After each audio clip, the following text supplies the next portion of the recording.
वाले हमारे गुरु बंद जी को नमस्कार करते हैं।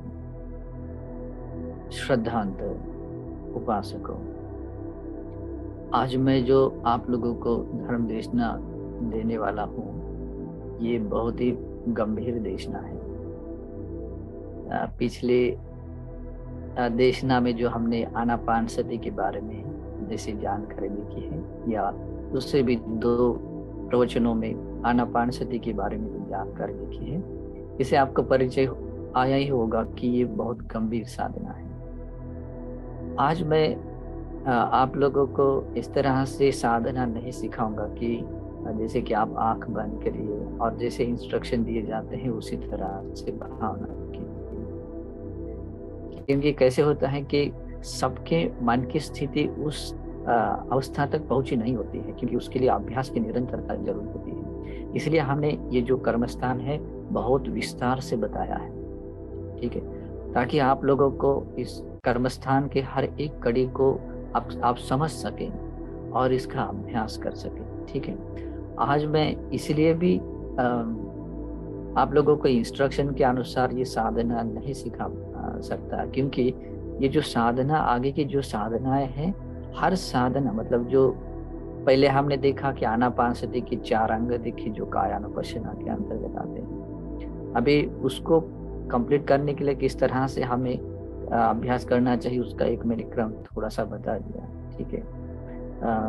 काफी लोगों से वो चारों बातें थोड़े से परिचित होने के कारण वो थोड़ी सी आसानी भी थी, ठीक है। और लेकिन ये जो साधना आगे के जो भी अंग है, और वो भी साधना वैसी है, मैंने पहले भी कहा था कि ये जो कर्मस्थान आनापान सती का कर्मस्थान है, ये आनापान का कर्मस्थान ये मतलब ऐसे ही नहीं किया जा सकता, उसका अभ्यास ऐसे नहीं किया जा सकता। जो व्यक्ति सती संपजन्य यानी कि स्मृति और संप्रज्ञान में स्थित है, वही व्यक्ति कर सकता है, ठीक है। और भी कहा था कि ये सम्मा समाधि तक आने के लिए सम्यक दृष्टि से आरंभ होना पड़ता है, आदि आदि सारी बातें बताई थी, ठीक है। तो उसको कहते हैं कि जो सम्यक समाधि के लिए जो उपयुक्त होने वाली जो चीजें हैं वो फुलफिल होनी चाहिए, ठीक है, जैसे शील आदि गुण धर्म में आते हैं। तो इस तरह उस तरह के जो शील आदि गुण धर्म को हम जब धारण करते हैं, तो समाधि में जो बाधक बनने वाले जो निवरण होते हैं, वे निवरण दूर होते हैं, ठीक है। जैसे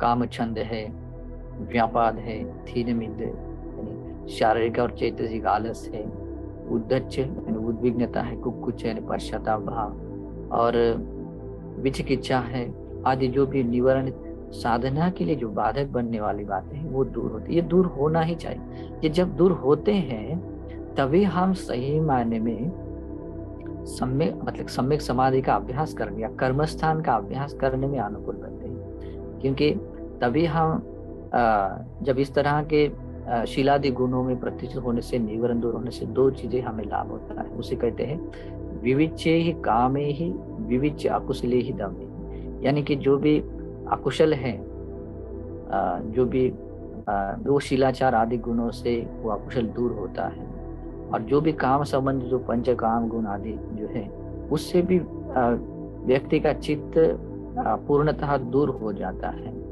और जब व्यक्ति इस कर्म स्थान का इस प्रकार स्मृति के साथ में अभ्यास करना आरंभ करता है, तब उस समय में उसके हृदय में स्वाभाविक रूप से एक शीलादि गुण होने से और निवरण दूर होने के कारण एक ये जब जानता है कि मेरे भीतर ये निवरण नहीं है, जो बाधा बनने वाली नहीं है, तो उसके भीतर एक प्रमोदित भाव जागता है, उससे प्रीति जागती है, इससे शरीर और मन प्रशब्द रहता है, यानी कि शांत रहता है, इससे सुख अनुभव करते हैं, और उस तरह के सुखी व्यक्ति चित्त सहज रूप से समाहित होता है, समाधिस्थ होता है। इस तरह से इंद्रिय धर्म, बल धर्म और भोजंग धर्म ये साधना आरंभ करने से पहले ही मतलब एक उपचार की तरह, उपचार समाधि की तरह एक स्पर्श करते हैं, ठीक है, समाधि के लिए अनुकूल बनाते हैं। और तब जाकर जब हम मन में जब ये अधिष्ठान करते हुए या मन में ये सोच विचार जगाते हुए आरंभ करते हैं कि मैं अभी आनापान का अभ्यास कर रहा हूँ, तो ये वितर्क आरंभ होता है चित्त में, वो कर्म स्थान आरंभ होता है, उत्पन्न होता है।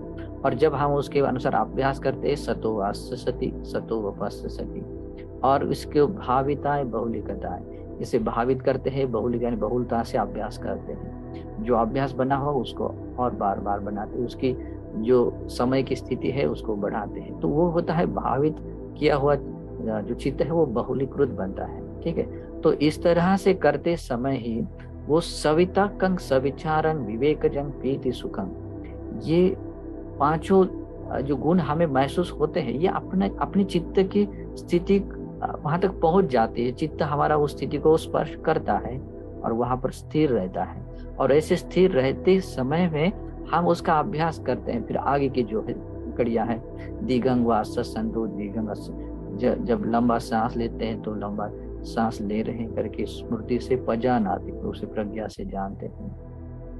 अगर उसी प्रकार ओछा सांस है तो छोटा सांस है तो छोटा सांस ले रहे हैं या छोड़ रहे हैं, तो इसके बारे में प्रज्ञा से हम जानते हैं। ठीक, तो ये अभ्यास के निरंतरता बनाए रखते, उससे भी भाविता है बहुलीकता, तो उसे भावित बहुलीकृत करते। तो जैसे जैसे हम इस भावना में ये रहते हैं, मतलब उसका अभ्यास में बने रहते हैं, तो वैसे वैसे हमारी चित्त की स्थिति भी और मतलब गंभीर होती जाती है और चित्त की स्थिति बढ़ जाती है। ठीक है, तो इस तरह से ध्यान की स्थिति में आकर ही इन आनापान का अभ्यास किया जाता है।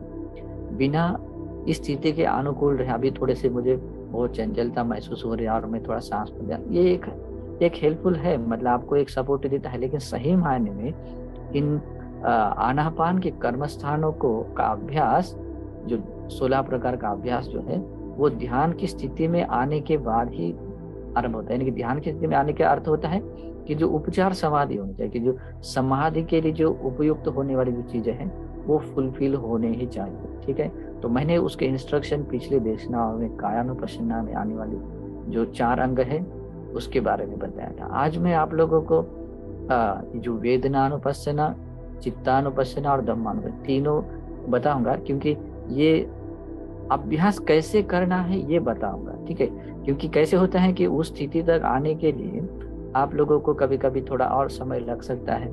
जब मैं कहूँ कि इस तरह की अनुभूतियां जो उसको महसूस मतलब करते हुए श्वास लेना और छोड़ने का अभ्यास कीजिए, तो लेकिन आपको वहां स्पर्श नहीं हो चुकी होती है, तो अर्थात ही कि आप वहां पर आपका मन उब सकता है। ठीक है, या आप ठीक ढंग से उस साधना को अभ्यास नहीं कर सकते। इसीलिए हम इन कड़ियों का अभ्यास कैसे किया जाता है इसके बारे में देखते हैं। ठीक है, क्योंकि जो जो कड़ियों का अभ्यास जैसे किया जाता है वो क्रम अगर हम समझ लेते हैं तो हम कहीं पर भी बैठकर, चाहे अपने शून्यागार में वृक्ष के नीचे या किसी भी अन्य जगह पर, खाली जगह खुली जगह पर बैठकर आप साधना आरंभ कर सकते हैं। और भगवान के समय में ऐसा ही था।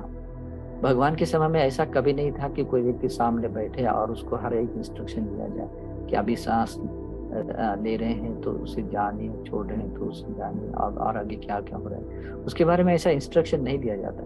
पहले प्रॉपरली कर्मस्थान सीखना चाहिए और उसके बाद में उसका अभ्यास करना चाहिए, और उसके लिए बहुत स्ट्रांगली हेल्पफुल बनता है ये कर्मस्थान मरणानुसति का कर्मस्थान। ठीक है, जो अपने शील में प्रतिष्ठित होने के लिए, सती संपन्न बनने के लिए ये मरणानुसति का कर्मस्थान बहुत ही इम्पोर्टेंट है। मतलब इतना इम्पोर्टेंट है कि मतलब उसके लिए सारी जो जरूरत चीजें लगती है वो सारी उसको अनुकूल बना देती है। इसलिए भी हमने इससे पहले मरणानुसति का कर्मस्थान देखा है। ठीक है, तो जैसे हमने पहले देशना में कायानुपश्यना के बारे में जो 4 अंग आते हैं उसके बारे में बताते हुए हमने बताया था कि ये जो वेदनानुपश्यना है, वेदनानुपश्यना के अंतर्गत और भी 4 अंग है। वो 4 अंग जैसे कि पीति पटि संवेदी, सुख पटि संवेदी, चित्त संखार पटि संवेदी, पसम भयं चित्त संखार अससाम पससाम, ये जो 4 अंग है ये वेदनानुपश्यना में आते हैं। तो इसका अभ्यास करने के लिए भी पूर्व कुछ गुण क्वालिटीज फुलफिल होने चाहिए। उसमें ये होता है कि विनय लोके अविद्या दोमनस्सम। इसका अभ्यास करने से पहले भी जो जो भी लोग हैं, ये जो 6 इंद्रियों के जो विषय है और उनके दुनिया लोग है, तो उन विषयों के प्रति या जो कुछ भी बाहरी स्थूल है या स्थावर हो, जंगम हो, जिस तरह का जो लोक धातु है, उस सब के प्रति, बाहरी दुनियादारी के प्रति जो भी रंज मात्र भी कोई लोभ है, अविद्या यानी कि लोभ होता है, तो वो लोभ का परित्याग होना चाहिए। विनय ये लोग उसको दूर करना चाहिए, चित्त से हटा देना चाहिए। और दौर्मन से रंच मात्र भी पीड़ा नहीं, जो ऐसी महसूस होती है तो मैत्री भाव से वो पीड़ा हटा देना चाहिए कि संसार के किसी भी वस्तु या व्यक्ति के प्रति कहीं कोई ऐसा मन मुटाव नहीं है, मतलब ऐसा कोई दुर्भाव नहीं है, द्वेष नहीं है। ठीक है, तो ऐसा मन में विचार करते हैं और सचमुच ऐसा छोड़ देना है, क्योंकि वो विनय ये लोग, क्योंकि वो होने के बाद ही आप अनुकूल बनते हैं। और 3 गुण होने चाहिए, आता भी, संपजानो, सतीमा। ये मतलब आता भी यानी कि जो अपने भीतर जो जो अकुशल उत्पन्न होने वाले होते हैं, उसको दूर करने का जो वीर्य पुरुषार्थ होता है वो होना चाहिए।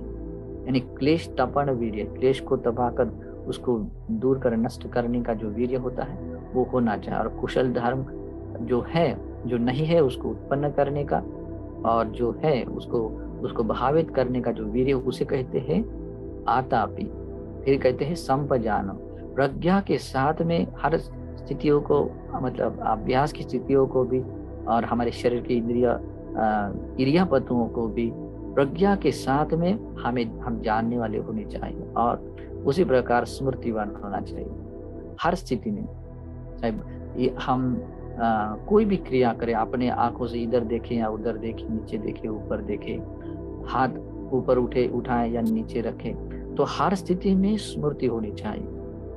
तो ये आता भी संपजानो सतीमा, विनय लोके अविद्या दोमनस्सम, ये पहले से ही अंग परिपूर्ण होने चाहिए। ठीक है, इसमें स्थित होने के बाद ही आप जो उपचार समाधि में आने वाली जो भी जो क्वालिटीज है, समाधि के लिए अनुकूल बनाने वाली जो क्वालिटीज है वो परिपूर्ण होती है। यानी कि वहाँ भोजंग जो भोजंग है, जैसे कि पामोज जब स्मृति है, धम्म विचय है ना, वीर्य है, उसमें प्रमुदित भाव जागता है तो प्रीति आती है, प्रसिद्धि, समाधि आदि, ये धर्म उसको स्पर्श करते हैं। और उसी के साथ में जैसे जैसे हम इन गुणों से युक्त बनते, वैसे वैसे हमारी जो श्रद्धा इंद्रिय आदि, वो भी प्रज्ञा इंद्रिय आदि, वो भी स्ट्रांग बनती है, क्योंकि हमें उसका सही अर्थ समझ में आता है। ठीक है, श्रद्धा वीर्य प्रज्ञा आदि इंद्रिय भी हमें स्ट्रांग बनते हैं, बल धर्म स्ट्रांग बनते हैं। ठीक है, तब जाकर हम सम्यक समाधि का अभ्यास करने में सक्षम बनते हैं।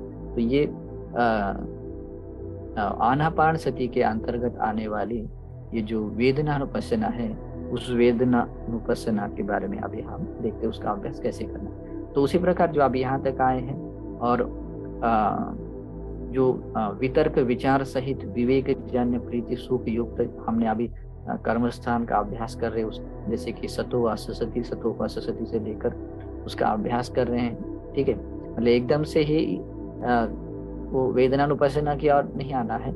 जैसे कि पहले जो सतोवाससति आदि गुणों से लेकर वो फुलफिल करना है। ठीक है, वो उसका अभ्यास भाविताएं बहुलिकताएं करना है। फिर उसके बाद में जब हम पंच निवरणों को छोड़ देते हैं और इस वितर्क सहित विचार सहित विवेक जन्य प्रीति सुख को अनुभव करते हैं, मन में हमारे प्रीति महसूस होती है और मन में प्रीति जागती है, लेकिन उसका प्रभाव शरीर पर महसूस होता है। उसका सबसे पहले कि वो अपने जो शरीर का जो सिर है, उस सिर के बाजू में जो स्थान है, ऐसे एक तरंग की तरह, एक वलय की तरह हमें महसूस होता है और पूरे शरीर में एक प्रीति महसूस होती है, और उसको हम भली प्रकार से समझ सकते हैं एक संवेदना के रूप में। ठीक है, तो ये प्रथम ध्यान वो क्यों आती है, ऐसे ही नहीं आती है। ये उस प्रीति को कहते हैं समाधि जन्य प्रीति।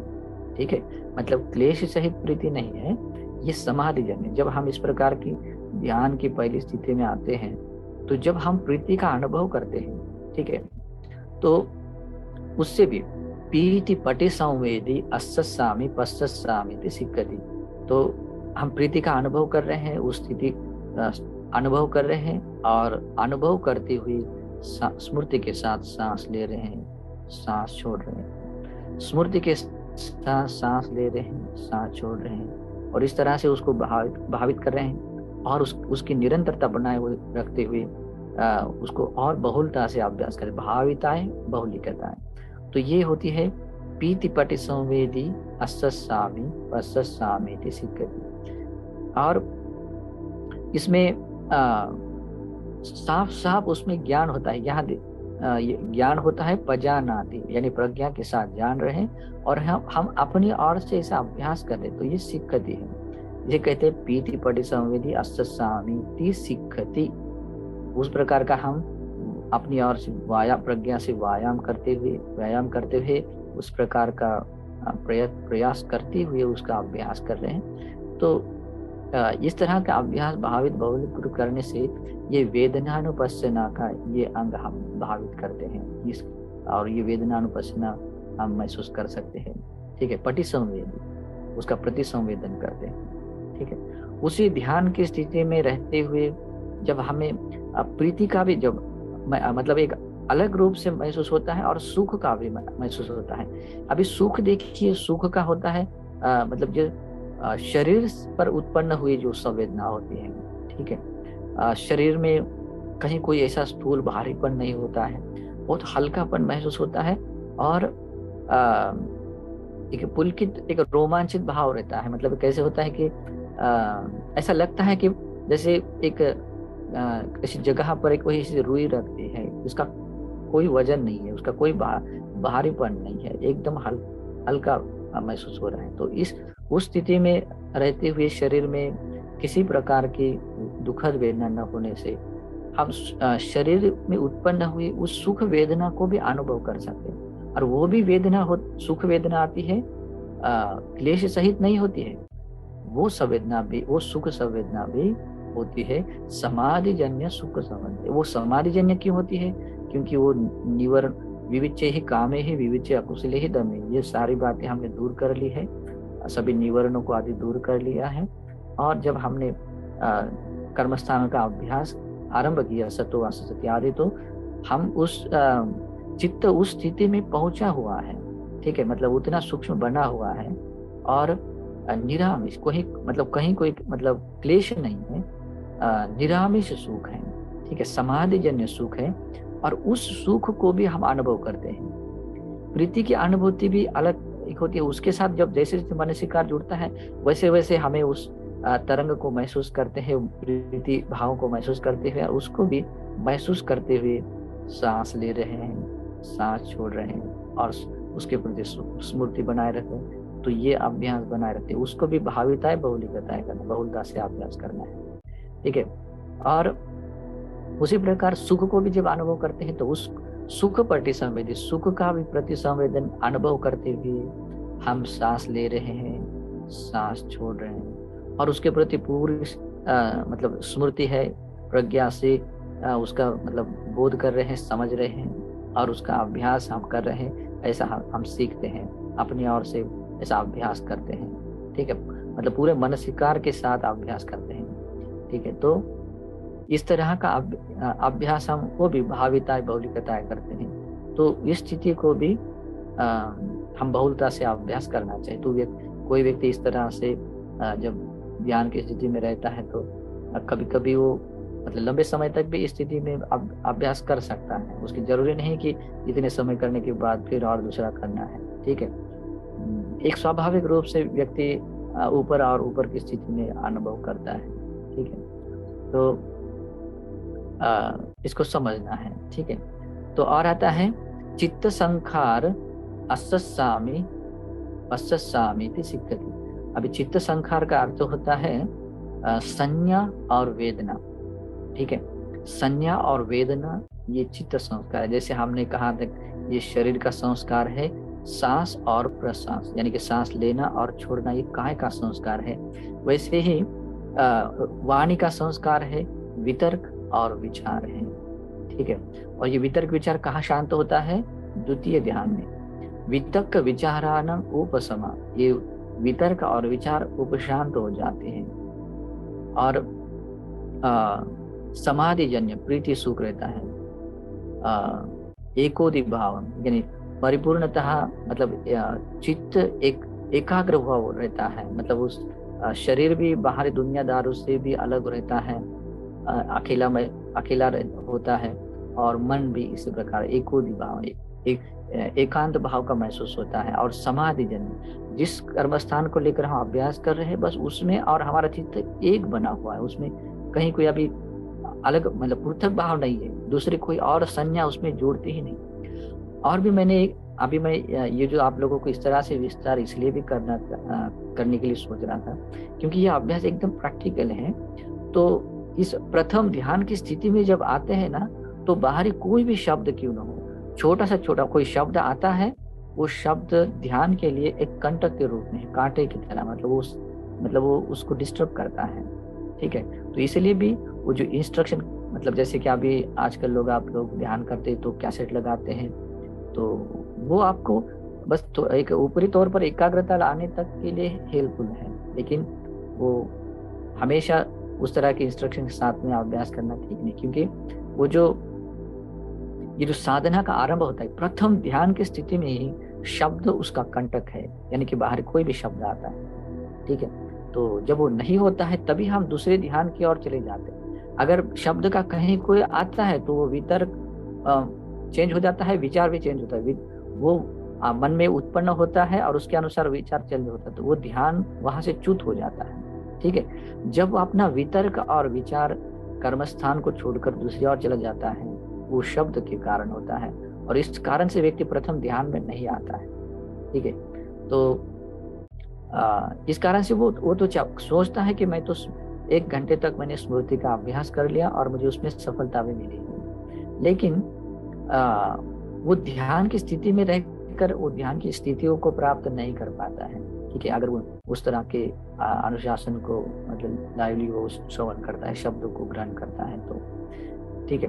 तो ये वितर्क विचार के साथ होने का अर्थ होता है कि जो हम कर्मस्थान का अभ्यास कर रहे हैं, जैसे सतो आस सति सतो पस, स्मृति के साथ सांस ले रहे हैं, स्मृति के साथ सांस छोड़ रहे हैं, तो उस अभ्यास के साथ ही जब हम उसका, मतलब वितर्क विचार है आरंभ हुआ और उसका अभ्यास कर रहे हैं, विवेक जन्य है और प्रीति सुख का अनुभव, तो ये मतलब इसी तरह से अभ्यास आरंभ किया जाता है। ठीक है, तो इसीलिए भी बिना, मतलब अभी इंस्ट्रक्शन दिए आपको ये समझा रहा हूँ कि इस अनुभव से गुजरना है, इस तरह की स्थितियों से गुजरना है, यही ध्यान साधना की विधि।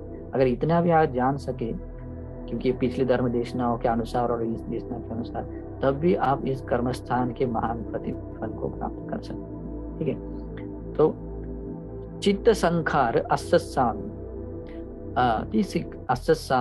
ये तो चित्त संखार का अर्थ होता है संज्ञा और वेदना।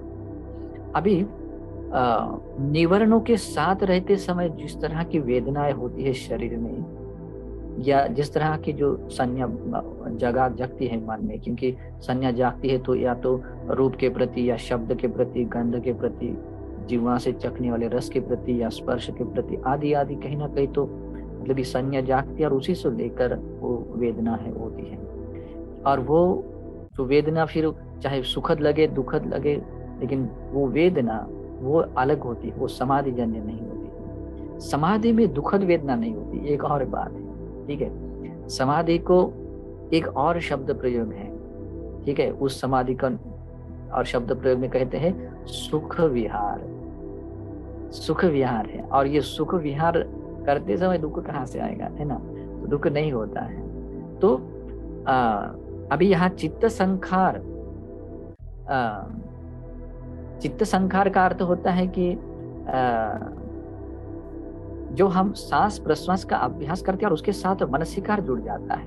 अभी देखिए ये और सूक्ष्म बात है थोड़ी सी। ठीक है, मतलब ये चित्त संस्कार है, लेकिन ये चित्त संस्कार क्यों है, क्योंकि जो हम सांस और प्रश्वास लेते हैं और उसके साथ में हमारा मनसिकार जुड़ जाता है, तो ये वही मनसिकार एक वेदना के रूप में कहते हैं। भगवान बुद्ध कहते हैं कि जो सांस प्रश्वास के प्रति का जो मनसिकार है, उसे ही मैं वेदनाओं में एक अन्य वेदना कहता हूँ। ठीक है, अब आनापानसति सूत्र अगर पढ़ेंगे तो उसमें आता है। और वो आपको अगर इस कर्म स्थान का अभ्यास करना है तो वो सूत्र तो पढ़ना ही चाहिए, हमें अभ्यास सूत्र के अनुसार ही करना चाहिए। ठीक है, तो इस तरह से चित्त संखार होता है। तो जब सांस प्रश्वास के प्रति जो मनसिकार बनता है तो उससे एक वेदना जागती है। तो उस सांस प्रश्वास के अभ्यास के साथ में हम जो निवरणों को छोड़कर जब ध्यान की स्थिति में आते हैं तो उस समय की जो वेदनाएं होती है वो अलग होती है। जो निवरण रहते समय जो हम वेदना महसूस करते हैं वो अलग होते हैं, और ध्यान की स्थिति में आने के बाद जो हम वेदना महसूस करते हैं वो या तो वो सुखद वेदना होती है, प्रीति जन्य होती है, प्रमोदित भाव युक्त होती है। तो उस पट्टी संवेदी, तो उसका प्रति संवेदन कर, ये बहुत सूक्ष्म है। जब हम उसका अभ्यास करते हैं और अभ्यास करते करते जब सांस के अभ्यास करते समय ही उसका हम अनुभव करते हैं कि ये मतलब जो भी वेदना है, मतलब जो भी अभ्यास कर रहे हैं तो वेदना के रूप में महसूस करते हैं, चाहे वो चैतसिक के रूप में हो चाहे शरीर के रूप में हो। चैतसिक के रूप में होता है जैसे प्रीतिजन्य वेदना हो, और शरीर के रूप में हो तो जैसे सुख संवेदना के रूप में हो। तो उस संवेदना को प्रति संवेदन करते हुए अनुभव करते हैं, और सांस ले रहे हैं, सांस छोड़ रहे हैं, और उसके प्रति पूरी स्मृति है। अभी यहाँ ऐसा प्रसंग आएगा ही नहीं कि मेरी स्मृति अभी थोड़ी देर के लिए दूर हो गई और फिर लाना पड़े। वो इस तरह से एकाग्र है कि बस उसमें दूर होने की बात ही नहीं आती। लेकिन जब वो स्थिति तब दूर हो जाती है जब हमारे भीतर कोई और वितर्क आ जाता है और विचार बन जाता है। तो उस वेदना को भी उसका पटि संवेदन करते हुए उस मतलब जो चित्त संस्कार जो मनसिकार के साथ जो संवेदना जागती है, और उस वेदना का भी प्रति संवेदन करते हुए अनुभव करते हुए हम सांस ले रहे हैं, सांस छोड़ रहे हैं, उसमें स्मृति है, संप्रज्ञान है, उसके साथ परिपूर्ण मनसिकार है, और हम ऐसा अभ्यास करते हुए उसको भावित कर रहे हैं। उसको भावित करने की हमारी ओर से उसका प्रयास करते हुए सीख रहे हैं, और उसको बहुलता से अभ्यास करें, उसकी निरंतरता को बनाए रखते हुए बहुलता से अभ्यास करें। तो इस तरह से कोई व्यक्ति चित्त संखार पटि संवेदी अस्सामीति सिद्धि पश्चामीति सिद्धि, तो इस तरह से वो अभ्यास करता है, वो भी भाविता है, बहुल करता है, भावित करता है, बहुल करता है, बहुलता से अभ्यास करता है। ठीक है, अभी ये चित्त संखार है। अभी चित्त संखार, अभी देखिए मैंने बहुत सूक्ष्म स्टेज बताई है। प्रथम ध्यान की स्थिति में रही हुई बात को मैंने बताया है। ठीक है, वहां पर जो सांस प्रश्वास के मनसिकार के साथ जो स्मृति संप्रज्ञान रहता है और वो मनसिकार बन रहता है, उससे जो हम संवेदना महसूस करते हैं प्रीतिजन्य और सुखजन्य, सुखद और प्रीति, तो उसको उसका प्रति संवेदन करते हुए जब हम अभ्यास कर रहे हैं तो उसके अभ्यास करते करते मतलब वितर्क होना, यानी कि वो अभ्यास आरंभ हो चुका है और अभी उसका अभ्यास कर रहे हैं तो वो विचार बन जाता है। ठीक है, और जब हम और भी सूक्ष्म हो जाते हैं तो मतलब केवल अनुभूति रहती है, अभी और भी सूक्ष्म है, केवल हम अनुभव कर रहे हैं कि वहां पर मतलब एक अभी वितर्क नहीं है, अभी वहां विचार भी वहां पर कैसे बना हुआ, अनुभव बन चुका है, मतलब वो अनुभव कर रहे हैं। ठीक है, तो लेकिन वहां पर भी सती है, स्मृति का उपस्थित मतलब है, वो प्रेजेंट है स्मृति। ठीक है, तो वितर्क विचारान उपशमा, ये वितर्क विचार जब उपशांत होते हैं, ठीक है, तो चित्त और भी समाहित होता है, एकाग्र होता है, और उसके साथ में प्रीति और सुख अनुभव करते। तो प्रथम ध्यान की स्थिति में जिस तरह से ये जो वेदना महसूस होती है उससे और सूक्ष्म वेदना होती है, मतलब यानी कि जो वितर्क होने से जो वेदना में जो फर्क आता है तो वो फर्क भी दूर हो जाता है, क्योंकि यहाँ वितर्क और विचार दूर हुआ होता है। ठीक है, क्योंकि वो अभ्यास की निरंतरता के कारण, अब इसकी परिकल्पना नहीं है, ये अनुभव है। ठीक है, तो उसके बाद में हम समझ सकते हैं कि जो पहले जो पोलारिक यानी कि थोड़ा स्थूल संवेदनाएं थी, अभी और सूक्ष्म हुई। द्वितीय जब ध्यान की स्थिति में आते हैं तो और सूक्ष्म संवेदना हुई, वही प्रीति वही सुख और सूक्ष्म बन गई है, और उसके प्रति की स्मृति भी बहुत सूक्ष्म बनी है। मतलब उसके हर एक पल के एक क्षण, मतलब एक छोटा क्षण में भी जो उत्पन्न महसूस हो रही है, प्रीति महसूस हो रही है, सुख को हम महसूस कर रहे हैं, तो ये समझ लेते हैं कि ये पहले से जो संवेदना थी उसे और सूक्ष्म बनी, यानी कि स्थूल से सूक्ष्म बनी, ओलारिक से और सूक्ष्म बनी है। तो इसे कहते हैं पसंबयन, यानी कि वो प्रशब्द हो रही है। प्रथम ध्यान की स्थिति में जैसे सुख और प्रीति महसूस कर रहे हैं, तो द्वितीय ध्यान में और उसकी और शांति महसूस होती है, थोड़ा सा उसकी प्रशब्द होता है। ये जो वेदना है और सूक्ष्म बनती है।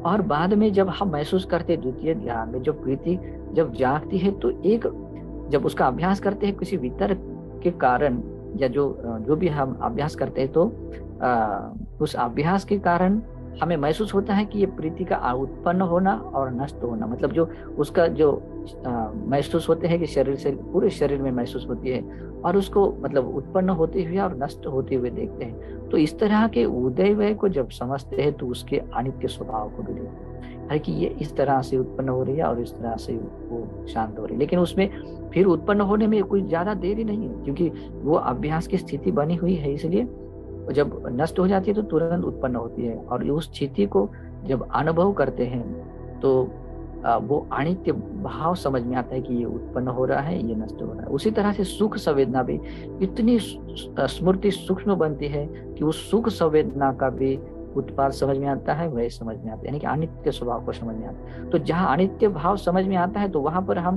कोई प्रतिक्रिया नहीं करते, वहां पर समझते कि अरे ये भी अनित्य है, और अनित्य है समझकर उसको देखते हैं, मात्र अपने स्मृति के साथ उसको देखते हैं। तो तब जाकर ये एक अनुभव आता है। तब वो जो प्रीति के प्रति जो अनुभव करने का जो आस्वाद था, प्रीति याच विरागा, कि जो प्रीति के प्रति अभी जो मतलब जो आस्वाद रूपी जो भाव था, उससे हम समता में रहते हैं। विराग अवस्था है, वहां कहीं क्लेश नहीं है। मतलब वो क्लेश का अर्थ होता है कि कोई मतलब आस्वाद भाव नहीं है, हम प्रज्ञा के साथ उसको समझ रहे हैं और उसको मात्र जान रहे हैं। तो ऐसा करने से क्या होता है, सेकंड स्टेप आ जाती है, उसके आगे की चित्त ये हो जाता है। कैसे होता है कि प्रीति के प्रति और सुख के प्रति का जो ये होता है, क्या कहते हैं, जो राग स्थिति का भाव होता है ना, प्रीति याच विरागा, वो विराग अवस्था आ जाती है। उपेक्षा कोच विरति, और हमारी समता बनी रहती है, उपेक्षा रहती है, उपेक्षा कोच विरति। और इस तरह की स्थिति में उपेक्षा कोच विरति जनतंग आर्य आज कहते, उसी स्थिति को कुछ आर्य लोग, जो भगवान के श्रावक लोग, इसे कहते हैं सुख विहार। ठीक है, उसे कहते हैं सुख विहार। तो इस तरह से प्रीतियां जो विराग होकर उपेक्षा में स्थित होकर और उस तरह का सुख विहार करते हुए होते हैं, तो जो द्वितीय ध्यान में जिस तरह की जो वेदना की स्थिति थी हम महसूस कर रहे थे, वो और सूक्ष्म बने, क्योंकि ये तीसरी स्टेप है, ध्यान की तृतीय अवस्था है। और उस ध्यान की तृतीय अवस्था में भी वो संवेदना और सूक्ष्म बनी। तो पहले ध्यान में जैसे थी, द्वितीय ध्यान में और सूक्ष्म बनी। जैसे द्वितीय ध्यान में जैसे ओलारिक थी, अभी तृतीय ध्यान में आने तक और सूक्ष्म बन रही, और सूक्ष्म बन रही।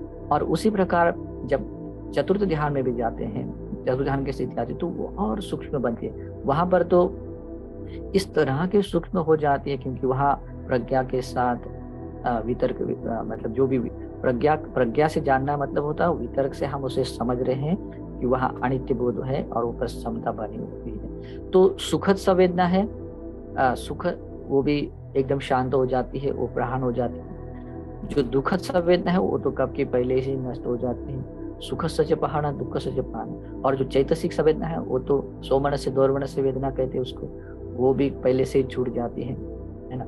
और उपेक्षा सति पार्श्व, उपेक्षा युक्त यानी अदुख असुख संवेदनाओं के साथ, वहां पर भी संवेदना होती है वो, लेकिन वो कैसी होती है, अदुख असुख। तो हम उस स्थिति तक जो अनुभव करते हैं ना, तो वो स्थिति इतनी सूक्ष्म होती है। तो उस स्थिति तक का अभ्यास करते समय जब हम सांस ले रहे हैं, सांस छोड़ रहे हैं, तो उस स्थिति को कहते हैं पसम भयं चित्त संखारं अस्सामी पस्सामी। अभी ये चित्त संस्कार प्रशब्द होते हुए और होते हुए हम उसका समझ रहे हैं, बोध है, स्मृति संप्रजन्यता है, और हम सांस ले रहे हैं, सांस छोड़ रहे हैं, और उसके प्रति उसका अभ्यास बना रहे हैं उसे, और उस अभ्यास को बहुलता से कर रहे हैं, मतलब उसकी निरंतरता बने अभ्यास करें। तो ये होता है पसम भयं चित्त संखारं अस्सामी पस्सामी।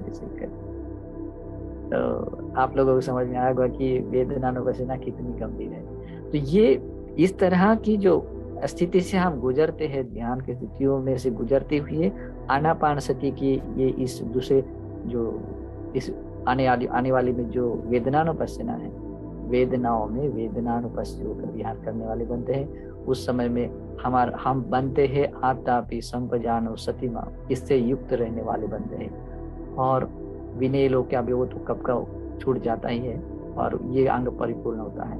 इसे कहते हैं ये भावना परिपूर्ण हो गई है, वेदनाओं में वेदनानुपස්සना परिपूर्ण हो चुकी है।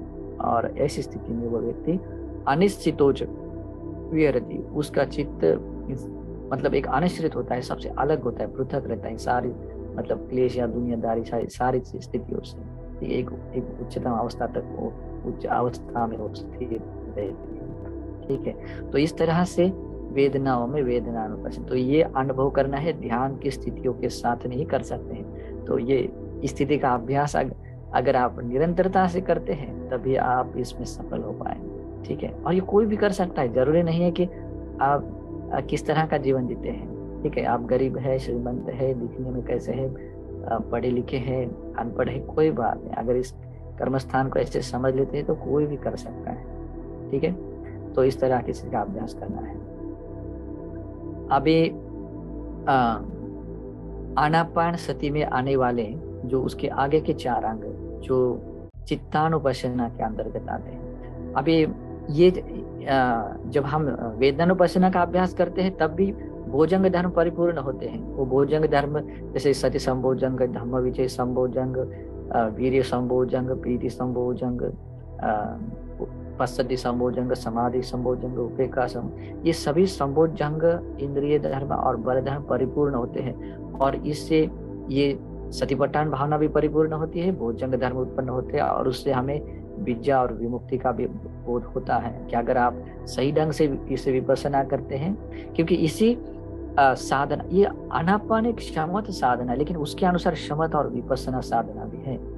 लेकिन जो हम धम्मानुपसना करेंगे, आनापान सती में आने वाली धम्मानुपसना है वो शुद्ध रूप में विपස්සना मात्र है। ठीक है, लेकिन बाकी की जो साधना है वो शमता और विपස්සना के साथ साथ। मैंने इसे पहले भी एक बार कहा था कि कुछ लोग ऐसे होते हैं संसार में कि किसी को शमत भावना आरंभ करनी होती है फिर विपස්සना करनी, किसी को पहले विपස්සना करते हैं फिर शमत भावना करते हैं, कोई किसी को दोनों साधनाएं अभ्यास कर सकते हैं और कोई किसी को दोनों नहीं होते तो दोनों भी बैलेंस बना के उसका अभ्यास करना हो। तो ये अभ्यास आपने समझा है तो आप समझ सकते हैं कि शमत और विपස්සना दोनों एक साथ कैसे पूरे। ठीक है, तो इस तरह से वेदनाओं में वेदनानुपस्या और चित्त में चित्तानुपस्या करते हुए भी उसी तरह से है। पहले से मतलब जो अभ्यास जैसे करते हैं सतोपसति से लेकर अभ्यास से गुजरते हैं, उसी प्रकार ध्यान की स्थिति में जब हम आते हैं तो निवरणों को दूर करने के बाद विविच्य ही कामे ही विविच्य अकुशले ही दमे, जो ऐसा होने के बाद जो कर्मस्थान आरंभ करते हैं, सतो असति, स्मृति से सांस ले रहे, स्मृति से सांस छोड़ रहे, तो ये कर्म स्थान का आरंभ है, वितर्क है और उसके अनुसार अभ्यास कर रहे, विचार है। और हम ये निवरणों से चित्त अलग होने से चित्त विवेक है, चित्त को विवेक मिला है, एक एकांत भाव मिला है और शरीर भी एकांत भाव में है, तो विवेक जन्य। और निवरण न होने के कारण चित्त में प्रीति है और शरीर से हमें हल्का महसूस होता है, सुख महसूस होता है। तो विवेक जन्य प्रीति सुख युक्त प्रथम ध्यान की स्थिति में आते हैं। तो जो निवरणों के साथ रहते हुए, निवरण रहते हुए जो हमारा चित्त था, तो हमें ये जब चित्तानुपसना करते हैं तो ये बहुत सूक्ष्म ध्यान है। यहाँ तक आने के लिए भगवान बुद्ध आनापानसति सूत्र में कहते हैं, भगवान कहते हैं भिक्षुओं, ये आनापानसति जो मुट्ठ सती यानी कि जिसकी स्मृति मतलब भ्रांत हो चुकी है, उनके लिए ये आनापान है ही नहीं बोलते हैं। ये यहाँ पहले स्टेप में नहीं कहते, दूसरे स्टेप में नहीं कहते, यहाँ क्यों कहते हैं? क्योंकि यहाँ तक आने के लिए ये स्मृति का होना बहुत जरूरी है, क्योंकि ये नहीं है तो उसके लिए ये विषय टॉपिक है ही नहीं। ठीक है, तो अभी चित्त पट्टी समिति का अर्थ है कि निवरणों के साथ जैसे हमारा चित्त होता है, हम स्मृति है उसके पास संप्रजन्यता है और हम समझ रहे हैं कि ये उस प्रकार का चित्त है। लेकिन जब ध्यान की पहली स्थिति में आते हैं, सविता कंग सविचार विवेक जन्य प्रीति सुख युक्त हम स्थिति को अनुभव करते, ध्यान की पहली स्थिति को अनुभव करते हैं, तो वो चित्त की पहली अवस्था, ध्यान उस प्रथम ध्यान की पहली स्थिति में चित्त प्रतिष्ठित हुआ है। ठीक है, ये कहते हैं चित्त की संपदा, ये चित्त की अवस्था, इसीलिए ध्यान समापत्ति भी कहते हैं। तो चित्त को समझना है तो ऐसे समझना होता है। ठीक है, तो ऐसे ही मन में आया और चित्त में क्या है, ऐसे नहीं है। ठीक है, तो चित्त पटिसंवेदी उसी प्रकार, तो उसको भावित करना है, चित्त को समझ रहे हैं। फिर वो चित्त प्रथम ध्यान में भी हो सकता है, द्वितीय ध्यान का भी चित्त हो सकता है, तृतीय ध्यान का भी चित्त हो सकता है, चतुर्थ ध्यान का भी चित्त हो सकता है। उस ध्यान स्थितियों में चाहे आकाशानंचायतन ध्यान चित्त भी हो सकता है, उसको भी चाहे नैव संज्ञान संज्ञायतन की साधना में स्थित हुआ ध्यान की स्थिति में आवा चित्त होता है, उसको भी चित्त है। तो उसी तरह से चित्त पटिसंवेदी, उसका बोध करते हुए, उसको समझते हुए हम सांस ले रहे हैं, सांस छोड़ रहे हैं, और उसके साथ जो मनसिकार है वो बना हुआ है, और उसका हम अभ्यास की निरंतरता बना रहे, उसकी भाविता है, बहुलीगता है, उसको बहुलता से अभ्यास करें। तो इस तरह से होता है चित्त पटिसंवेदी। ठीक है, तो यहाँ तक आने के लिए ये स्टेप होना जरूरी है कि वो ध्यान की पहली स्थिति में आ जाए। फिर उसी प्रकार द्वितीय ध्यान में आता है, तब भी वो चित्त पटिसंवेदी अस्सामी अस्सामी सीखती, उसका अनुभव करते हुए सांस ले रहे हैं, सांस छोड़ रहे हैं, और हम उसके भावित कर रहे हैं, उसको बहुलता से अभ्यास कर रहे हैं। तो इस तरह से अभ्यास हम सीखते हैं। ठीक है, फिर चित्त की दूसरी अवस्था आती है कि जब ध्यान की पहली स्थिति में आता है, तो जिन निवरणों को छोड़ने के कारण जो चित्त प्रमोदित होता है, जैसे कि क्या कहते हैं उसको, एक जैसे किसी को एक विशेष सेटिस्फैक्शन जैसे मिलता है किसी व्यक्ति को, जैसे कि कोई व्यक्ति जेल में पड़ा हुआ हो और जेल में किस कारण से उसको कह दिया कि अरे तुम निर्दोष है और तू वहां पर आ जा, और वो जेल से मुक्त होगा, तो उसे एक विशेष खुशी होती है ना। तो उसी प्रकार इन निवरणों को छूट जाने के बाद जिस एक निवरण दूर होने के कारण, अकुशल दूर होने के कारण एक विशेष रूप की एक प्रीति पामोदित भाव होता है, प्रमोदित भाव होता है। तो अभिपमोदयन चित्तन, अब यहाँ देखिए दो शब्द हैं, अभिपमोदयन। ठीक है, तो अभिपमोदयन यानी कि एक विशेष रूप से, ये निवरण सहित वाला मोद प्रामोद्य नहीं है। धम्मोपसंहितन, धम्मोपसंहित यानी जो अपने धर्म को धारण किया हुआ है उस कारण से उत्पन्न हुआ प्रमोदित भाव जो महसूस करते हैं, और उस महसूस करने वाला जो चित्त है।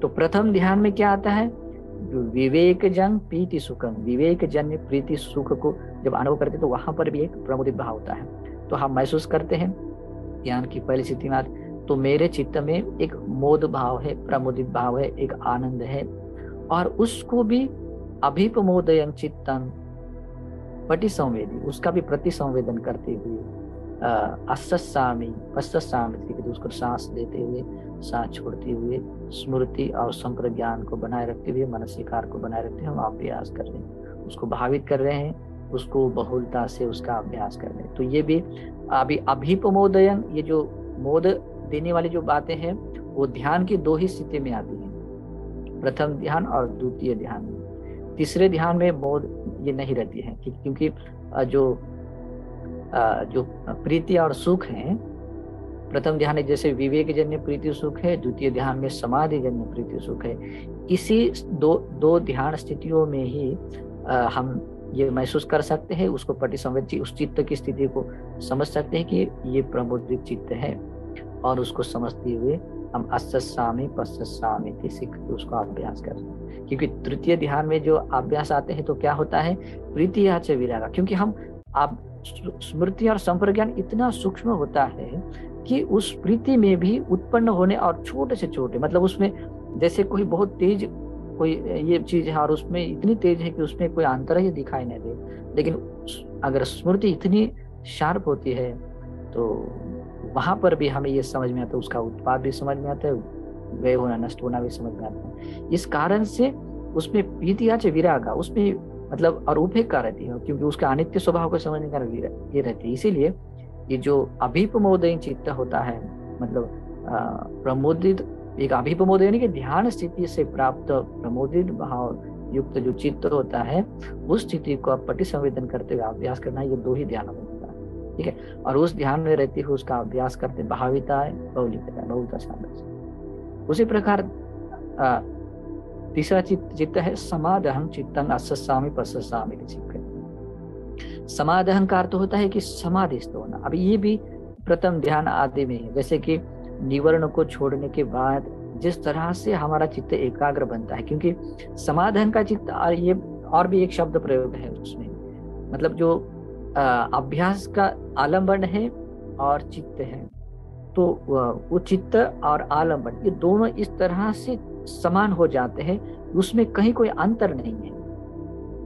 और एक बार समझ लीजिएगा, ये जो हम अभ्यास कर रहे हैं कर्मस्थान का आनापान के अनुसार सांस और प्रश्वास के प्रति, उसका अभ्यास और उसका अभ्यास स्मृति संप्रजन के साथ अभ्यास और अपना चित्त, ये दोनों इस तरह से एक हो जाते हैं कि उसमें कहीं कोई मतलब एक अलग भाव नहीं आता, और उसमें चित्त स्थिर होता है, तो उससे कहते हैं समाधान चित्त। तो ध्यान की पहली स्थिति में जब आते हैं और उसका अभ्यास बनाए रखते हैं, तो वो होता है समाधान, परिपूर्ण एकाग्र समाहित और एक बना हुआ चित्त। तो इस स्थिति को जानते हुए भी हम सांस ले रहे हैं, सांस छोड़ रहे हैं, उसको भावित कर रहे हैं, उसको बहुलता से अभ्यास करते हुए उसका सीख रहे हैं, बहुलता से अभ्यास करने के लिए सीख रहे हैं। तो ऐसा करते हुए हम इस चित्त की चित्ते चित्तानुपस्थित, चित्त में चित्तानुपस्थित चित्त है और चित्त में उसके चित्त के स्वभाव को समझ रहे हैं, अनुपस्थित कर रहे हैं, ये चित्ते चित्तानुपस्थित। ठीक है, फिर आता है विमोचयन चित्तम, विमोचयन चित्तम अस्ससामि पश्यसामि सिक्खति। अभी ये भी विमोचयन चित्तन भी इस तरह से होता है कि जैसे हम ध्यान आरंभ होता ही है इस तरह से कि जो सभी जो दुराचरण है, अकुशल है, उनका सब त्याग देते हैं और उसको दूर करते हैं, और उसके साथ में निवरण भी परिपूर्ण छोड़ देते हैं, और जो पंच काम गुण है उसको भी छोड़ देते हैं। तो स्वाभाविक रूप से जो निवरणों से चित्त मुक्त होता है, ये समझ में आता है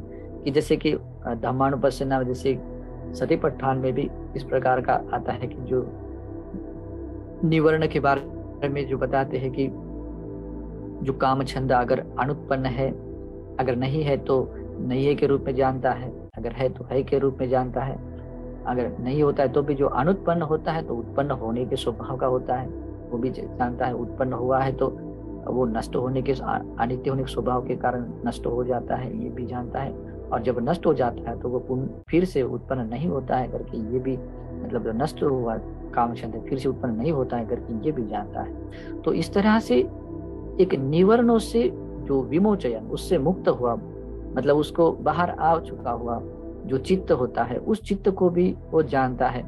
और जब उस स्थिति से बाहर निकलकर जब पहले ध्यान में चित्त आ जाता है, उस निवरणों से मुक्त होकर पहले ध्यान में चित्त आ जाता है, तो समझ जाते हैं कि अरे वो, मतलब वो उसकी स्मृति और बोध जागृत होता है कि इनसे वो चित्त विमुक्त हुआ। तो विमोचयन चित्त, वो विमुक्त हुआ चित्त है, प्रथम ध्यान की स्थिति को अनुभव कर रहे हैं, और उससे भी विमोचयन चित्तम पटि संवेदी अस्ससामि पश्यसामि थी, उसको भी भावित कर रहा है, बहुलता से अभ्यास।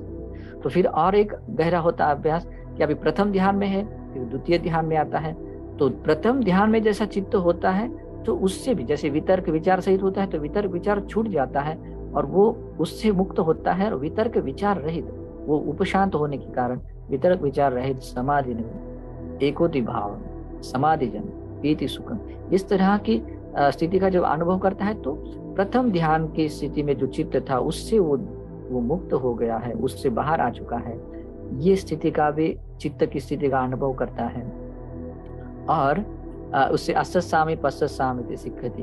ठीक है, तो इस तरह का अभ्यास वो करता है। उसी प्रकार तृतीय ध्यान में, चतुर्थ ध्यान में, ध्यान की और भी स्थिति में, तो इस तरह से व्यक्ति विमोचयन चित्तं अस्ससामि पश्यसामि सिक्खति करके अभ्यास परिपूर्ण करता है। ठीक है, तो इस तरह से ये वो व्यक्ति चित्ते चित्तानुपस्सी होकर विहार करता है। ठीक है, तो अभी देखिए, अभी आनापानसति के अंतिम 4 चरण देख रहे हैं जो धम्मानुपस्सना के अंतर्गत आते हैं, और इस धम्मानुपस्सना को कहते हैं शुद्ध विपसना एवं इदं चतुक्कं, मतलब या इस इन 4 गुणों से युक्त जो आते हैं वो शुद्ध रूप में विपसना है, इसमें शमत भावना नहीं आती, लेकिन फिर भी इसको आनापान के कर्मस्थान में इंक्लूड किया गया है, ठीक है। लेकिन उसका अभ्यास का जो अनुभव किया जाता है तो वो विपसना में ही आता है, क्योंकि वो अनिच्चानुपस्सी, विरागानुपस्सी, निरोधानुपस्सी और पटिनिस्सग्गानुपस्सी होकर ही उसका अभ्यास किया जाता है, ठीक है। तो इस कारण से भी ये शुद्ध रूप में विपसना है, ठीक है। तो इसको हम थोड़ा सा और सूक्ष्म रूप से देखते हैं। अभी फिर से इस धम्मानुपස්සना का अभ्यास करने के लिए भी ये जो समाधि को बाधक बनने वाली चीजें हैं वो दूर होनी चाहिए। उसको समाधि के लिए उपकार बनने वाले, जो परिष्कार बनने वाले, जैसे सम्मा दिट्ठि से सम्मा समाधि सति तक सारे अंग, एक एक अंग परिपूर्ण होना चाहिए। और उसके बाद में ध्यान की स्थिति में भी वो प्रतिष्ठित होना चाहिए, ठीक है। अभी मतलब प्रथम ध्यान आदि सम्मा समाधि को भी उन्हें उस स्थिर होना चाहिए, क्योंकि ऐसा होता है या ऐसा नहीं होता है तो उसको विपස්සना करना इतना आसान नहीं होता है, ठीक है। विपස්සना करने के बारे में और भी कुछ ऐसे हैं, जैसे कि उपचार समाधि के तौर पे जो भोजंग धर्म स्पर्श करते हैं ना, जैसे पामुज भाव, धर्मोपसंहितन पामुज भाव जाता है, फिर प्रीति है, फिर पश्चति है, प्रशब्दि है, फिर सुख अनुभव करते हैं, सुखिनो चित्तं समाधि। तो वो जो इस तरह के जो समाधि चित्त समाहित होता है ना, तब भी व्यक्ति सही मायने विपස්සना कर सकता है। नहीं तो कोई व्यक्ति बहुत सारे काम कर रहा है, मन बहुत भ्रांत है, जिसका थोड़ा संवेदना को देख लो करके वो विपස්සना नहीं कर सकता है।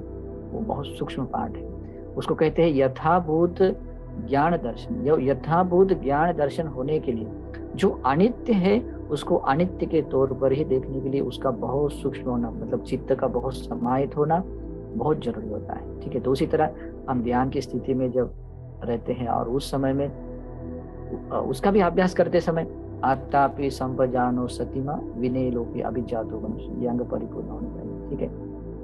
और ध्यान की स्थिति का जब अभ्यास करते हैं तब कोई व्यक्ति कैसे अनिच्चानुपस्सी होकर, मतलब अस्सामि पश्चामी सिक्खति ऐसे, और यहाँ पर भी सांस ले रहे हैं, सांस छोड़ रहे हैं, उसके प्रति सिक्खति, उसका अभ्यास कर रहे हैं, अपनी ओर से अभ्यास कर रहे हैं, सिक्खति, ठीक है। ये पजानाति नहीं है, सिक्खति है। पजानाति का पार्ट सिर्फ सेकंड पार्ट है, दिगंगवा और रसंगवा, असंतो पश्चंतो पजानाति, ठीक है। तो पहले स्टेप में हमने देख लिया है, ये सिक्खति पार्ट है। तो अनिच्चानुपस्सी होने के लिए भी हमारा चित्त बहुत सूक्ष्म होना जरूरी होता है, समाहित होना जरूरी होता है। और जब हम भगवान बुद्ध ने जिस अर्थ से जो धर्म बताए हैं, जैसे पंच उपादान स्कंद है, तो पंच उपादान स्कंद किसी किताबों में नहीं है, मतलब ये किसी वाणी के शब्दों में नहीं है, अपने अंदर है, ठीक है। उपादान स्कंद अपने भीतर है। उपादान स्कंद कौन से है? 5 उपादान स्कंद है, रूप है, वेदना है, संज्ञा है, संखार है, विज्ञान, या जो 6 इंद्रिय है, जैसे आंखें हैं, कान है, नाक है, जीवा है, शरीर है और मन है, ठीक है।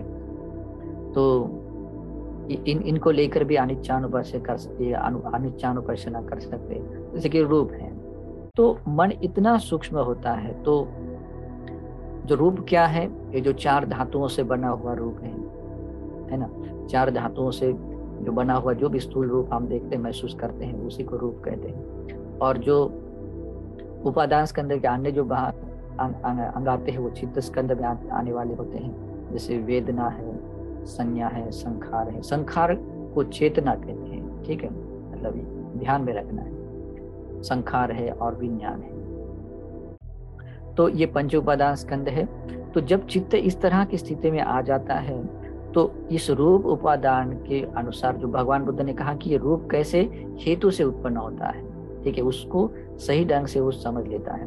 वैसे भी देखा जाए तो हम अपने इस 4 धातुओं से बने हुए रूप को देखते हैं तो हर शरीर के हर जो अवयव है, अंग प्रत्यंग है, वो क्षण प्रतिक्षण मतलब उसमें उत्पाद व्यय का महसूस होता ही है। इस तरह का तो अनित्य बोध होता ही है।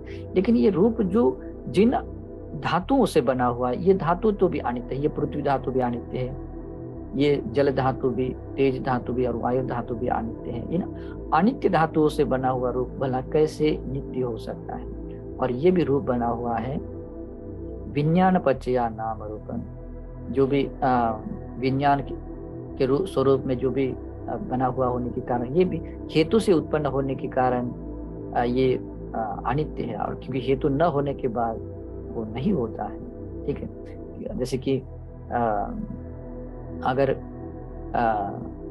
उसका जो बीज है, विज्ञान रूपी बीज है, अगर वो कहीं अगर मतलब उसके रोपित हुआ ही नहीं तो ये रूप नहीं मिलता है, नाम रूप नहीं मिलता है, ठीक है। तो इस अंग से भी हेतु से उत्पन्न होने के कारण हम उसको हेतु को समझते हैं और उसके अनुसार मनसिकार कर रहे हैं। अभी ये यहाँ पर मनसिकार बहुत इंपॉर्टेंट है। मतलब ये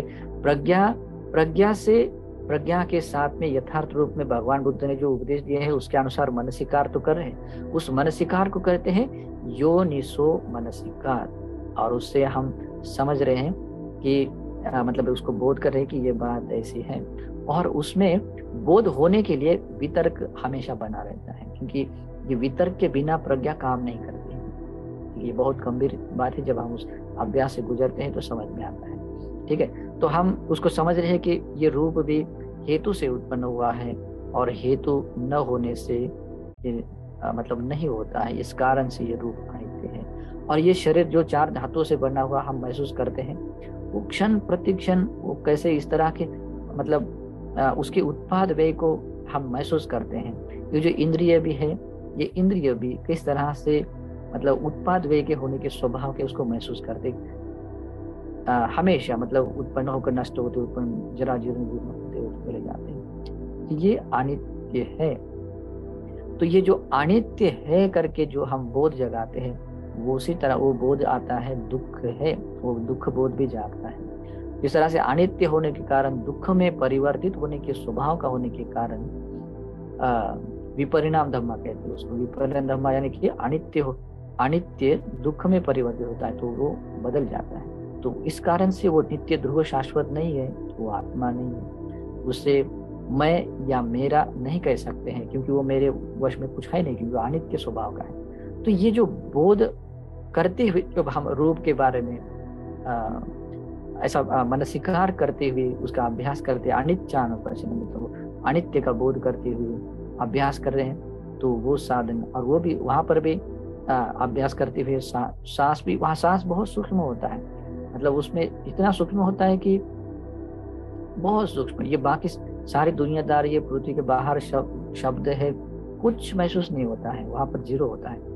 और उसके साथ में हमारा मन सिखा रहता है, ठीक है। तो उस तरह से सांस ले रहे हैं, सांस छोड़ रहे हैं, इस तरह का अभ्यास करें। तो उसी प्रकार वेदना है, तो वेदना भी फस्स समुदयो वेदना समुदय, फस्स समुदया वेदना समुदय, क्योंकि स्पर्श के उत्पन्न होने से वेदना उत्पन्न होती है।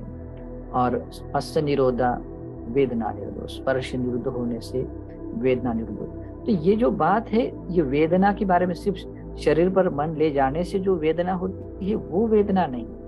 तो स्पर्श कौन सा होता है?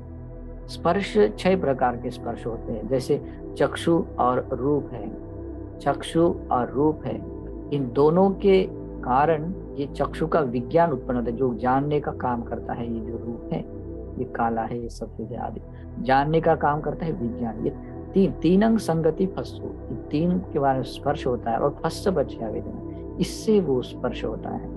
और ये स्पर्श अगर नहीं होता है तो वेदना नहीं होती है। तो उसी तरह से हम चाहे ध्यान की स्थिति में रहे तो वहां पर भी क्यों न हो, तो कोई ना कोई तो स्पर्श होता है ना।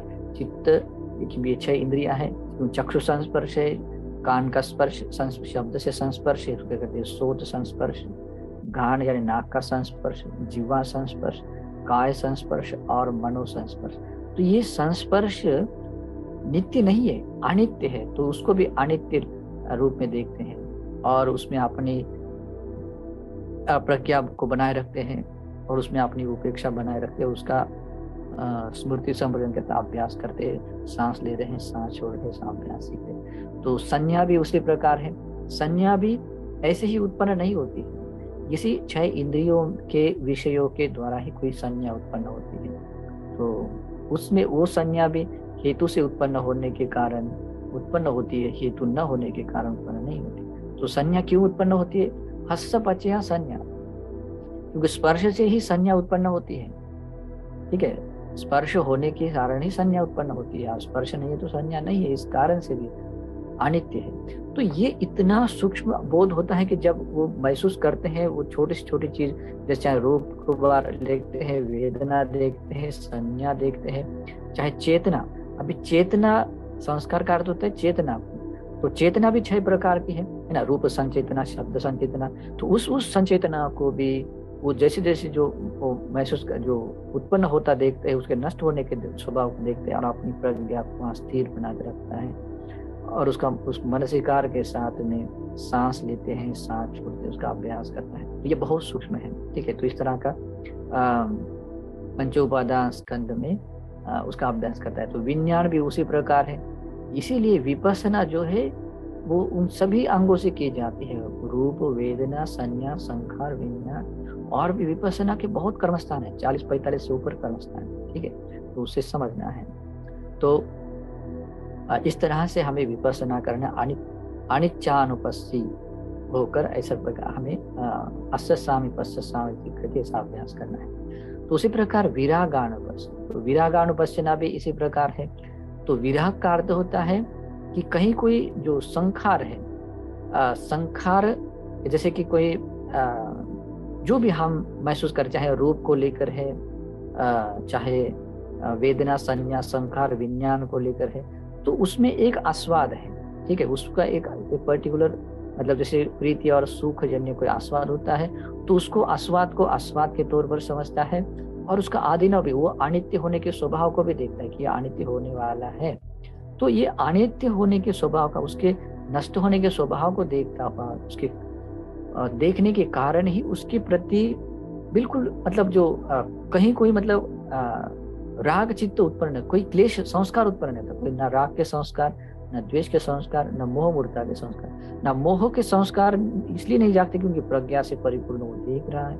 तो संखारान, जो संखार जो विराग अवस्था होती है, उसमें विराग स्थिति है, और उस स्थिति को देख कर भी जब हम अभ्यास करते हैं, अस्सामि पश्चामि सीखती, उसको भाविता है, बहुलिकता है, बहुलता से अभ्यास करते हैं, वो शुद्ध रूप में वो विपස්සना करते हैं। वो विपස්සना बनती है निब्बिदाय, विरागाय, निरोधाय, निब्बानाय। वो निर्वेद के लिए होती है, वो विराग के लिए होती है, निरोध के लिए होती है, निर्वाण के लिए, निरोध के लिए, निब्बान के लिए उपयोगी बन जाए।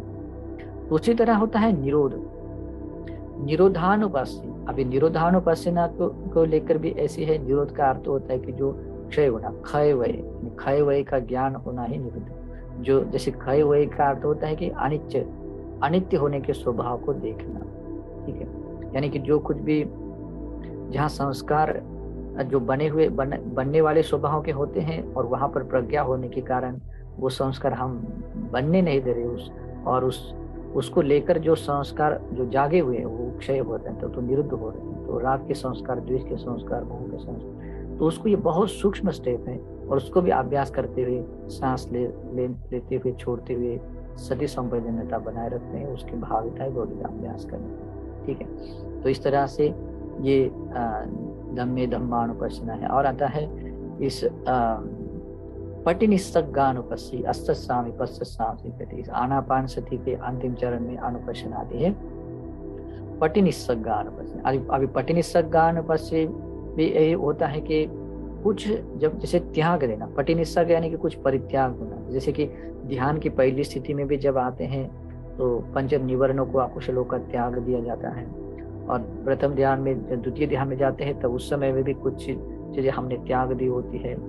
द्वितीय ध्यान से तृतीय ध्यान में ऐसे तरह से कुछ बहुत सारी चीजें त्याग दी होती है। ठीक है, तो लेकिन जो संखत धर्म है, जो कुछ भी इस संसार में उत्पन्न होने के स्वभाव का है, वो नष्ट होने के स्वभाव का। तो उत्पन्न क्यों होता है? उत्पन्न होने का हेतु है, उत्पन्न होने का हेतु है, और वो हेतु होने से उत्पन्न होता है, हेतु न होने से उत्पन्न नहीं होता है। तो इस तरह से संस्कारों को मतलब देखना है। ठीक है, मतलब जैसे कि जहाँ जहाँ हमारा जैसे लोभ जागता है, या द्वेष जागता है या मोह जागता है, तो उसको हम अगर हम प्रज्ञा से देखते हैं और वहां पर उस लोभ को हम छोड़ रहे हैं, वो उसका त्याग कर रहे हैं कि ये मतलब उसको समझ रहे हैं, उसके सत्य स्वभाव को, उसके अनित्य स्वभाव को देखने के कारण उसके प्रति का जो लोभ भाव है उसको हम त्याग रहे हैं, कि हमें उसको त्याग मन से, वो जो पराई चीज है जिसको मैं मेरा नहीं कह सकते, जो नित्य मेरे वश में कुछ भी नहीं है, मैं मेरा नहीं है, तो उसको क्या मैं उसको मैं लेकर बांधे रखूं, उसको छोड़ देते हैं। तो वो छोड़ देते हैं, तो क्लेशों का जो त्याग देना,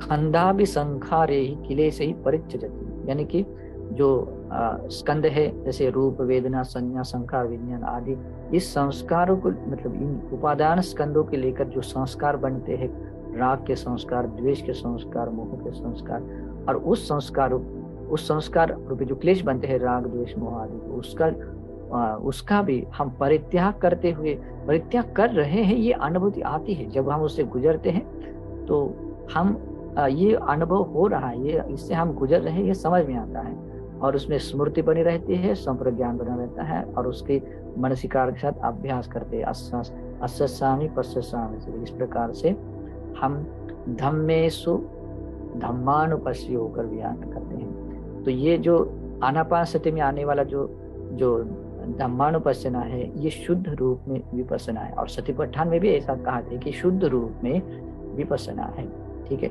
लेकिन बाकी जो सतिपट्ठान के जो बाकी भी चरण है, उसमें शमत विपස්සना तो ऐसे मिक्स है, आप देख लेते हैं तो कभी कभी ऐसा लग सकता है कि अरे इसमें तो शमत भावना ये कायानुपස්සना में आने वाले आता है, लेकिन उसके साथ में शमत विपස්සना ये दोनों साथ आने वाली चीज होती है, ठीक है। तो ये आनापान सती में आने वाले जो 12 अंग है, उसमें कायानुपස්සना, वेदनानुपස්සना, चित्तानुपස්සना, इन अनुपස්සनाओं के साथ में शमत भी है, विपස්සना भी, दोनों साथ में वृद्धिगत होते हैं। और जो धम्मानुपස්සना में आने वाले जो आनापानसति के जो अंतिम 4 चरण है, वो शुद्ध रूप में विपස්සना है। तो आज अभी जो मैंने शुरू से लेकर जो अभ्यास बताया है, इससे गुजरने के लिए मैंने जो आनापान का कर्मस्थान दिया है, उसे आरंभ से सीखना है अभी तक, ठीक है। और इसको फुलफिल करने के लिए जो मरणानुसति के बारे में बताया है, वो भी देखना है, उसे सीखना है, क्योंकि ये उसके साथ में होता है, तभी ये आप काम कर सकते हैं, नहीं तो प्रमादी व्यक्ति बन सकते हैं, ठीक है। तो इस तरह से ये आनापानसति का कर्मस्थान है, और आप सभी को ये आनापानसति जो भगवान बुद्ध ने कहा है, ये आनापानसति 4 स्मृति प्रस्थानों को परिपूर्ण करती है। ये 4 स्मृति प्रस्थान का अभ्यास करते हुए 7 भुजंग धर्मों को परिपूर्ण करते हैं। ये 7 भुजंग विद्या और विमुक्ति को परिपूर्ण करते हैं। विद्या विमुक्ति को परिपूर्ण करना यानी निर्वाण मार्ग और फल को प्राप्त करना, श्रोतापन्न, सकृदागामी, अनागामी और गहन, ये मार्ग फल को प्राप्त करते हैं। इस तरह से ये आनापानसति महाफला होती महानिशंसा जो कहा गया है, महाफल यानी कि निर्वाणिक महाफल। क्या छोटे मोटे फल तो बहुत मिलते हैं, जैसे कोई लोग आज आनापान करते चित्त शांति के लिए, बहुत स्ट्रेस से नींद नहीं आती है, पढ़ाई नहीं होती तो करते हैं, करना वो छोटे छोटे लाभ तो है। महाफला महानिशंसा, निर्वाणिक महाफल महानिशंसा, तो ये साधना आपको सचमुच इस धर्म के रास्ते चलकर निर्वाण मार्ग और फल का लाभ पाने के लिए प्रेरक बने, हेतु करते बने, आशीर्वाद करते हैं और ये धर्म देशना समाप्त करते हैं। सुखी नमो बुद्धाय। साधु साधु साधु। ये देशना बहुत गंभीर हुई है, फिर भी आप लोगों को जितना मतलब समझ में नहीं आया तो बार बार इसे देखिए, क्योंकि यूट्यूब पर है, ठीक है। आप उपासक पुण्यानुमोदन के लिए प्रथमतः हम बुद्ध धम्म और संघ को क्षमा याचना करेंगे और फिर पुण्यानुमोदन याचना करेंगे। ओके, ठीक है। सभी श्रद्धा पूर्वक हाथ जोड़े। कायेन वाचा चित्तेन पमादेन मया कतं अच्चयं खमामि भन्ते भूरि पय्या तथागत। कायेन वाचा चित्तेन पमादेन मया कतं अच्छयं खमामि धम्म सन्धिठिक अकालिक कायेन वाचा चित्तेन पमादेन मया कतं अच्छयं खमामि संघ पुण्यं खेतं अनुत्तर साधु साधु साधु साधु। पुण्यानुमोदन याचना। गोपासु वन्दामि भन्ते मया कथं पुण्यं स्वामिना अनुमोदितव्यं साधु साधु अनुमोदन। स्वामिना कथं प्रियं दातव्यं साधु साधु अनुमोदित। ओकासद्वारतेन कथं सव्यं अच्छयं खमतमे भन्ते खमामि खमितव्यम्। ओकास खमामि भन्ते द्वितीयंपि ओकास खमामि भन्ते तृतीयंपि ओकास खमामि भन्ते। खमामि खमितव्यम्। सुखेन दुःखान् योगा निब्बानस्य पचयो सुखी। ठीक है, सबका मंगल हो, सबके लिए आशीर्वाद। साधु साधु साधु।